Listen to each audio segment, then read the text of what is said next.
He said he's happy he can go back to El Salvador to visit his family now. He said he couldn't do it for a while because it was so dangerous. Come on, big dude. Yeah, but Yeah. and then it's her too. She was saying the same thing. Almost forgot. Almost forgot my DOT physicals today. My boy D reminded me today. Almost forgot. I had to go get my. I mean, we just cheap. You know what I mean? I just went ahead and got. Hey D. Hey Daniel. Yeah. Yeah. Yeah. Yeah. Man, he just cheaped a half a blunt. We didn't even smoke the whole blunt. Half a blunt. And D was reminding me I got a DOT appointment today for my DOT, my CDL trucking license. And I just remembered that D reminded me. So, I get up early every morning to get ready. And then, so anyway, so I didn't have to look through all my papers. I got my physical papers right now as we speak, but I didn't want to look through all my papers. So I just went down to the Family Health Center and got what I needed right now. So it's all good. About to work out for 90 minutes on this treadmill. You feel me? Treadmill gang. Treadmill gang. Work out.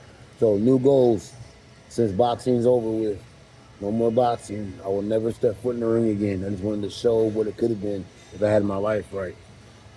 I got my amateur boxing license updated. USA Yellow Book Masterclass.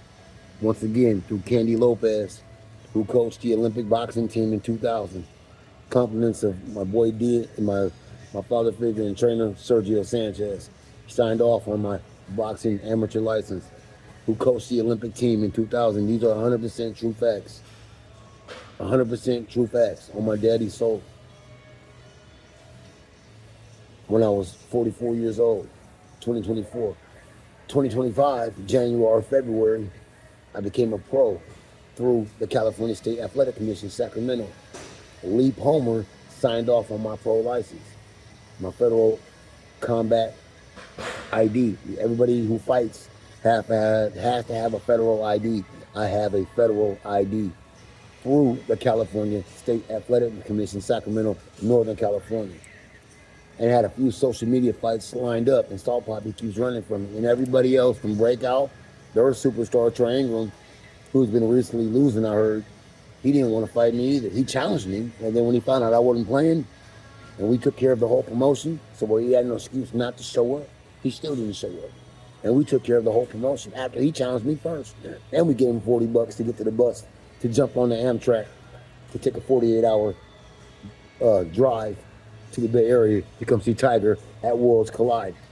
3 days notice, he pulled out after the contract was already signed. Yeah, superstar breakout boxer Trey Hillbilly Ingram.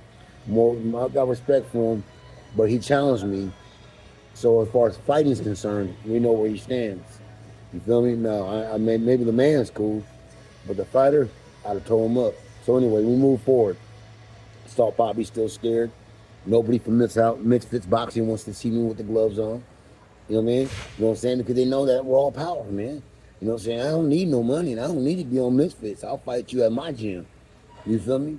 We can fight at my gym, Old School Boxing Club, with Sergio. I live in Big Bear, California, but I travel now that I don't box anymore.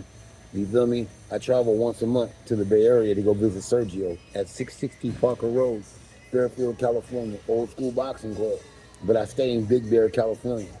You feel me? So if you want to see me, man, contact my best friend, my manager, and my best friend on YouTube. His name's Daniel. He's not only my best friend, he's also my manager, and we family.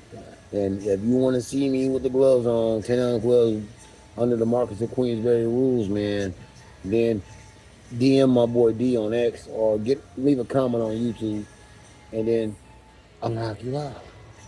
You feel me? And Salt Poppy, I don't even need to fight Salt Poppy. He don't want to fight me. I keep telling everybody, Salt Poppy don't want to fight me because he found out in 2020 how I had an amateur boxing career. You know me? And I was fighting everybody, so he didn't want to fight. So I'm open challenge to everybody. You know what I mean? So y'all want to remove the gloves on, you get over my manager, and then we can write the contract up. That's good. Face doesn't look healthy, your energy that you are expressing feels constricted. There is no openness, there is no lightness, there is some heaviness. There are many different signs how this suffering starts to express itself. It's a personal perspective everyone has to take, but it also goes hand in hand with your ability of can you see yourself? And there's only one way in order to see yourself. Let go of yourself, and then you can see yourself.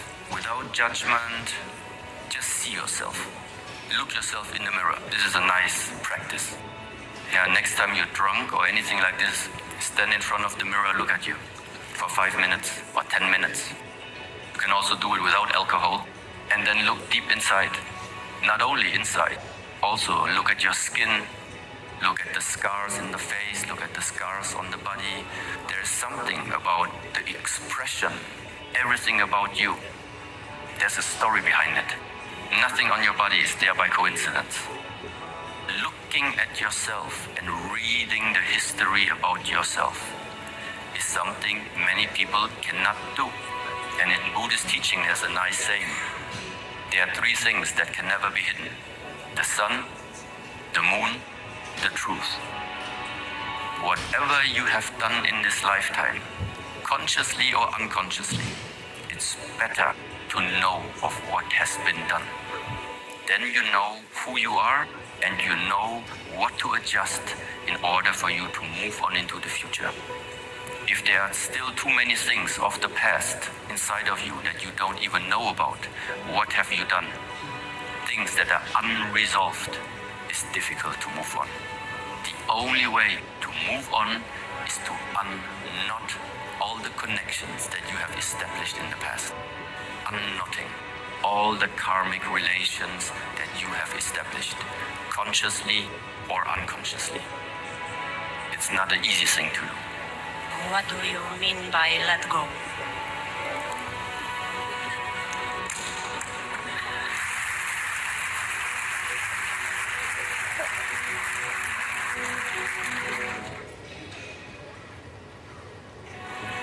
This is real or something physical, but very often it is thoughts that also make us suffer. It is something that you have here inside. Right now, everybody who is sitting here in the room, you're not starving, hopefully. You don't have any physical threatening pain, so there's no reason right now for you to be in this room and suffer.